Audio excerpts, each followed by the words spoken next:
আসসালামু আলাইকুম। আলহামদুলিল্লাহ, আমরা মাশরুম চাষের জন্য নতুন একটা শেড তৈরি করতেছি। আর এই শেডটা হচ্ছে আপনার 44 ফিট লম্বা এবং চওড়ায় আছে 12 ফিট। এই শেডটার এই যে ফ্লোর পর্যন্ত আমরা আপনাদের দেখাই যে এটা এখনও কমপ্লিট হয়নি। ফ্লোর পর্যন্ত সাইডে শুধু দেওয়ালগুলো হয়েছে আর অ্যাঙ্গেল বসানো হয়েছে।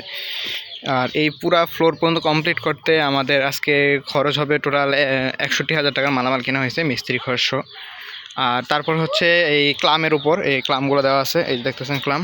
এই ক্লামের উপর হচ্ছে আপনার হবে, ওই যে কাঠের পিলার হবে। তো ওইটা এখনও কেনা হয়নি। তো আপনাদের আমি এতটুকু জানাচ্ছি আজকে আমাদের এই যে ফ্লোর কমপ্লিট করতে কত টাকা খরচ লাগবে। তো আমাদের টোটাল ইট লাগবে 2,000। এই যে এখানে প্রায় 1,000 ইট গাঁথা হয়েছে এবং ফ্লোরের উপরে বিছানোর জন্য আরও প্রায় 1,000 আছে ইট। হয়তো বা আরও কিছু লাগতে পারে ইট।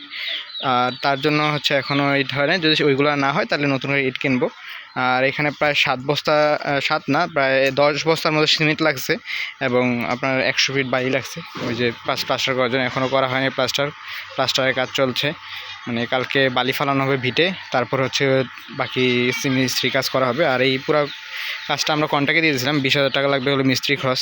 যাই হোক, আলহামদুলিল্লাহ আমাদের কাজটা আস্তে আস্তে আগাইতেছে। তো আমরা সবসময় আপডেট দেওয়ার চেষ্টা করবো আমাদের ঘরের যে কীভাবে কতটুকু খরচ হয়। এবং আমরা একদম শেষে আমাদের মাশরুমের জন্য যে ঘরটা তৈরি করতেছি 44 ফিট লম্বা এবং 12 ফিট চওড়া, এই ঘরটা তৈরি করতে কত টাকা খরচ হয়েছে সেই ভিডিওটা সেটাও আপনাদেরকে জানার চেষ্টা করবো, যাতে আপনারা একটা আইডিয়া পান যে কীভাবে একটা ঘর তৈরি করতে হবে, কত টাকা ইনভেস্ট করতে হবে, যে যদি একটা সুন্দর করে একটা ভালো পজিশনে ঘর তৈরি করেন।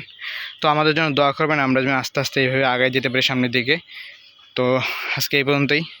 কালকে আবার আমরা আপনাদের জানার চেষ্টা করবো যে আমাদের আর কী খরচ আসতেছে বা কতটুকু টাকা খরচ হচ্ছে। তো আমাদের জন্য দোয়া করবেন। আসসালামু আলাইকুম।